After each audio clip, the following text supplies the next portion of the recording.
Hey guys, आज हम लोग पढ़ेंगे वन वर्ड सब्स्टिट्यूशन। देखिए, वन वर्ड सब्स्टिट्यूशन आपने हिंदी में भी पढ़ा होगा।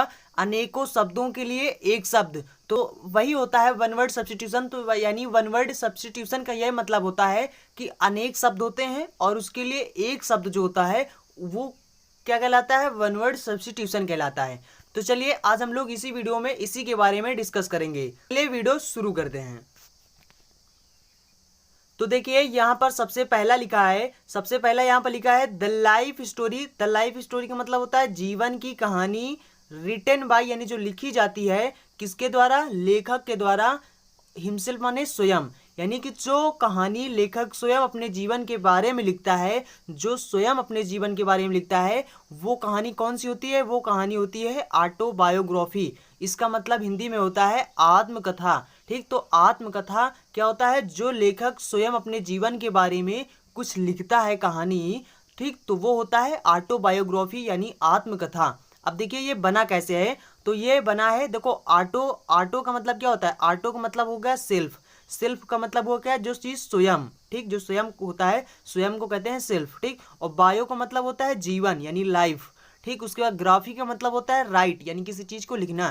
तो यानी अगर इसको देखेंगे तो इसका मतलब क्या हुआ, ऑटो का मतलब होता है जो स्वयं अपने जीवन के बारे में कोई चीज लिखता है, कोई कहानी लिखता है, तो उसको क्या कहते हैं, ऑटोबायोग्राफी, यानी इसका मतलब हुआ आत्मकथा।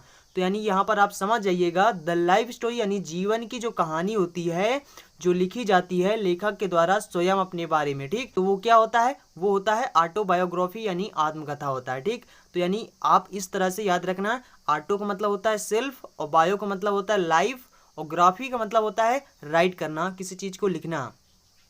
तो देखिए, अच्छा आप हमें ये बताइए कि बायोग्राफी क्या होता है। देखो, बायोग्राफी का मतलब होता है द लाइफ हिस्ट्री, यानी जीवन की कहानी इसमें भी लिखी जाती है। यानी कि द लाइफ हिस्ट्री मतलब जीवन का जो इतिहास होता है, जो कहानी होती है, ठीक, किसकी, ऑफ अ पर्सन यानी एक आदमी की, किसी भी आदमी के जो जीवन की जो कहानी होती है, जो लिखी जाती है किसके द्वारा, एनोदर यानी किसी दूसरे आदमी के द्वारा। ठीक, यानी कि जीवन की कहानी जो दूसरे आदमी के द्वारा लिखी जाती है वो क्या होता है, उसको कहते हैं बायोग्राफी। हिंदी में कहें तो जीवनी कहते हैं या फिर जीवन चरित कह सकते हो। ठीक, तो यानी कि बायोग्राफी का मतलब होता है जैसे कि मतलब कि लेखक स्वयं अपने के बारे में नहीं लिखता है। बायोग्राफी का मतलब होता है जब लेखक किसी दूसरे आदमी के जीवन के बारे में लिखता है तो उसको क्या कहते हैं, बायोग्राफी। और ऑटोबायोग्राफी का मतलब होता है जब स्वयं अपने जीवन के बारे में कोई चीज लिखता है तो वो ऑटोबायोग्राफी। और बायोग्राफी अगर केवल हो तो इसका मतलब होता है जो चीज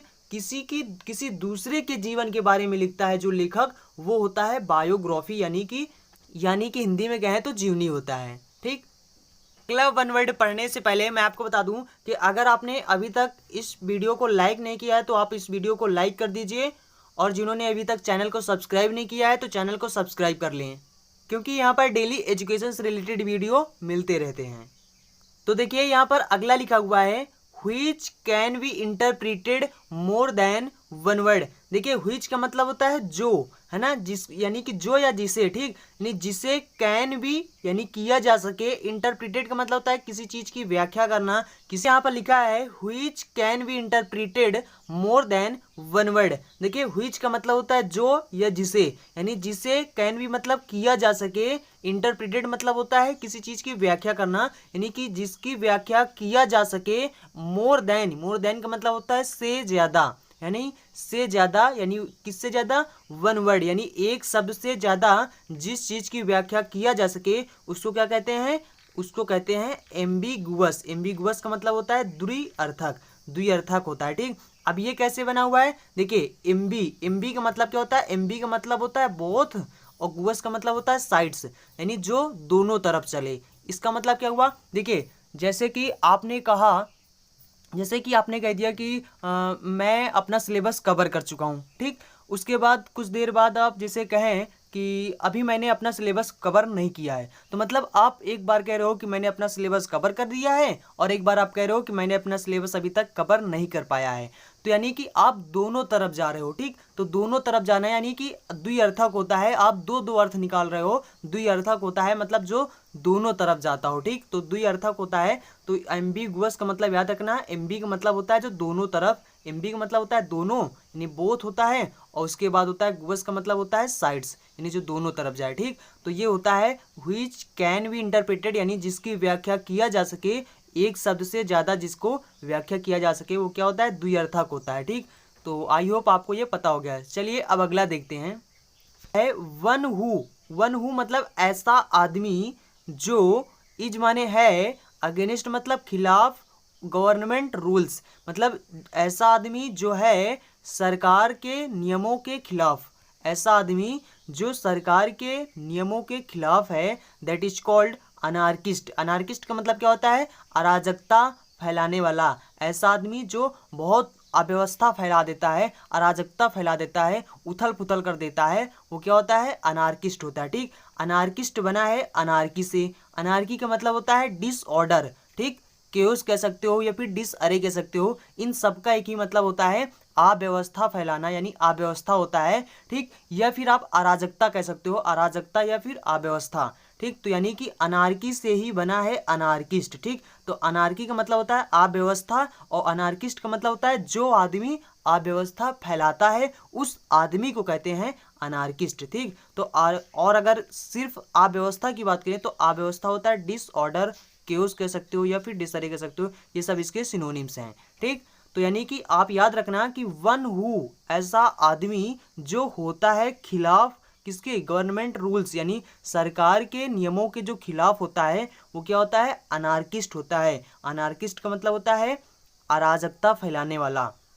अब देखिए जो अनार्की है ये शब्द बना कैसे है, देखिए या फिर अन लग जाए, इसी तरह के कई वर्ड होते हैं, अगर वो किसी शब्द के आगे लग जाते हैं तो उसको क्या बनाते हैं, उसको निगेटिव वर्ड बना देते हैं यानी उसको इसका एंटीनिम बना देते हैं। ठीक, तो आर्की का मतलब होता है गवर्नमेंट यानी सरकार को कहते हैं। ठीक, और अनार्की का एन का मतलब हुआ विदाउट, मतलब ये इसका क्या हुआ, इसका एंटोनिम बन गया। तो यानी एन का मतलब होता है विदाउट यानी विदाउट सरकार। ठीक, तो ये इस तरह से बना है, जो चीज़ विदाउट सरकार के होता है मतलब वो वहाँ पर क्या होता है, बहुत अव्यवस्था फैला होता है। तो अनार्की यहीं से बना है। अनार्की का मतलब होता है एन मतलब विदाउट, आर्की मतलब सरकार। ठीक, तो उसके बाद देखिए अगला यहाँ पर लिखा हुआ है happening once in a year, मतलब जो चीज़ होता है, वंस मतलब एक बार, इन अ ईयर यानी एक साल में, ऐसा चीज जो एक साल में सिर्फ एक बार हो उसको क्या कहते हैं, वार्षिक कहते हैं। जैसे कि एनुअल एग्जामिनेशन। ठीक, जैसे कि आपने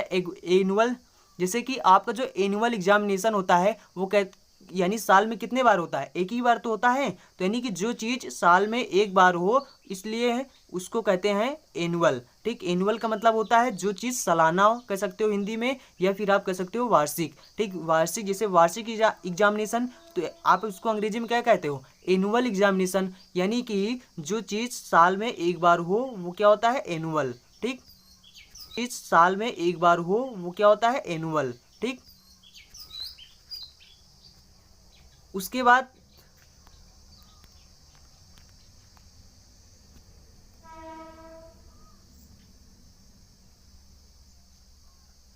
बाद यहाँ पर लिखा है वन हु ऐसा आदमी जो बिलीव्स यानी विश्वास करता है, किसमें, भगवान में।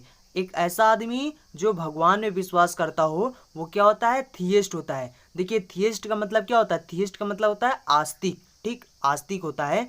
आस्तिक का मतलब होता है जो आदमी भगवान में विश्वास करता हो वो क्या होता है, थियस्ट होता है। ठीक, थियस्ट का मतलब होता है आस्तिक। ठीक, और इसके बाद देखिए अगर जैसे कि लिखा हो,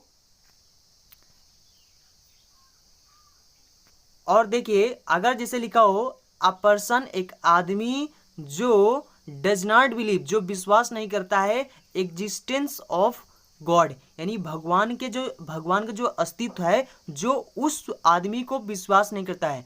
ठीक, ऐसा आदमी मतलब देखिए इसका मतलब क्या हुआ, ऐसा आदमी जो भगवान में विश्वास न करता हो। ठीक, ऐसा आदमी जो भगवान में विश्वास करता हो, ठीक, करता हो, वो थियस्ट होता है। लेकिन अगर जो भगवान में विश्वास न करता हो तो वो क्या होता है, एथियस्ट होता है। एथियस्ट का मतलब हिंदी में कहते हैं नास्तिक। नास्तिक का मतलब होता है ऐसा आदमी जो कि भगवान में विश्वास नहीं करता है उसको क्या कहते हैं, एथियस्ट होता है। देखिए एथियस्ट, थियस्ट और एथियस्ट में अंदर क्या है, सिर्फ ए लग जाने से यह क्या बन गया, इसका एंटोनिम बन गया। ये दोनों जो शब्द हैं ये क्या है, एक दूसरे के एंटोनिम है। तो देखिए थियस्ट का मतलब होता है जो भगवान में विश्वास करता है और एथियस्ट का मतलब होता है जो भगवान में विश्वास नहीं करता है। ठीक, तो इस अन लग जाए या फिर इन लग जाए या फिर डिस लग जाए, तो इस तरह के कई शब्द होते हैं।